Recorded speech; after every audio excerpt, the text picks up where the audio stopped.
नाम कमल है और ये घटना तब हुई जब बारिश हो रही थी और मैं अपनी कार से सुबह के वक्त ऑफिस जा रहा था।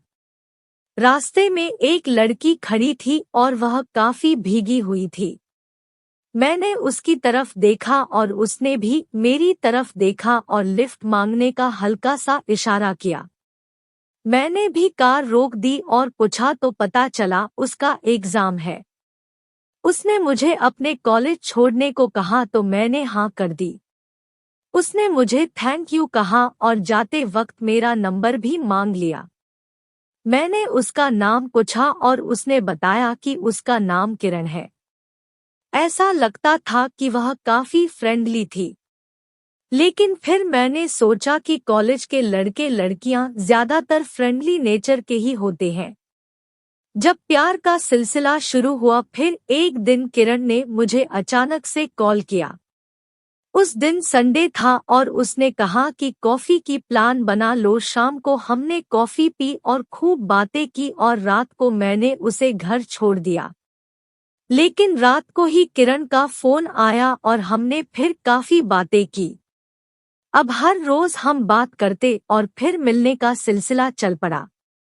मैंने उसको हमेशा आगे बढ़ने के लिए प्रेरित किया। उसके कोचिंग की फीस भी मैं दे देता था। मैं बस यही चाहता था कि वो अपने सारे सपने पूरे करे। मेरी अभी तक शादी भी नहीं हुई थी और सैलरी भी अच्छी थी तो मैंने सोचा किरण की थोड़ी मदद ही हो जाएगी। अब किरण भी बेहिचक मुझसे हर चीज की डिमांड करने लगी।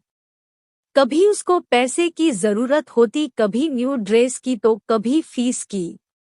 धीरे धीरे मैं उसे चाहने लगा और उसके प्यार में इतना खो गया था कि उसकी जरूरतें पूरी करना मुझे अपना फर्ज लगने लगा। मेरा पूरा अकाउंट खाली हो गया था। मेरा मन अब अपने काम में भी नहीं लगता था। मेरी परफॉर्मेंस लगातार बिगड़ रही थी। लेकिन मेरे दिलो-दिमाग पर किरण ही छाई हुई थी।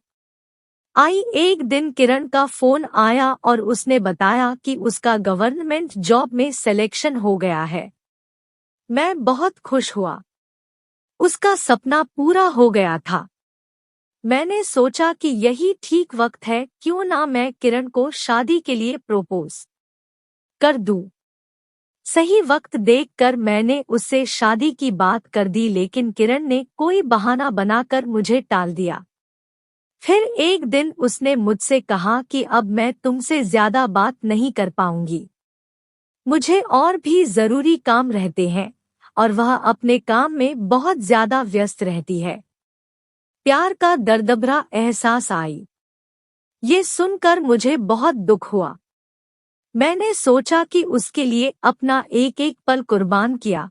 अपनी जॉब के बारे में भी नहीं सोचा और वो मुझसे ऐसे बात कर रही है। अब किरण का बात करना बहुत कम हो गया था। लेकिन मैं उसकी याद में तड़पता रहता था। मुझे उसके फोन का हर पल इंतजार रहता था। मेरी हालत बहुत बुरी हो गई थी। कितनी बार तो वो मेरा फोन तक नहीं उठाती थी। एक दिन किरण ने मुझे फोन करके कहा कि उसका रिश्ता तय हो गया है, अब मैं उसको फोन ना किया करूं। मैंने उसको अपने प्यार का वास्ता दिया तो वह कहने लगी कि मैंने तुमसे शादी का कोई वादा नहीं किया था।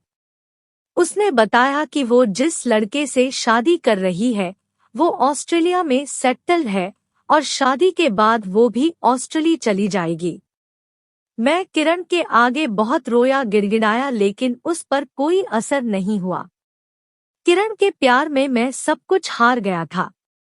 उसकी शादी हो गई और मैं कुछ ना कर सका। मैं गहरे डिप्रेशन में चला गया। मेरी लव स्टोरी का दी एंड हो गया। मैं अब फिर से अपनी बिखरी जिंदगी के पन्ने समेटने की कोशिश में लग गया हूँ।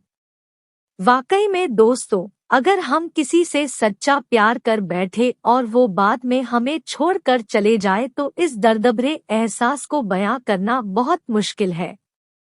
अब तो ऐसा लगता है जैसे मैं अपनी लाइफ जी नहीं रहा, बस काट रहा हूँ और उम्मीद करता हूँ कि उसे भूल पाऊँ, लेकिन क्या करूँ, इंसान होना आसानी से भूल नहीं पाता।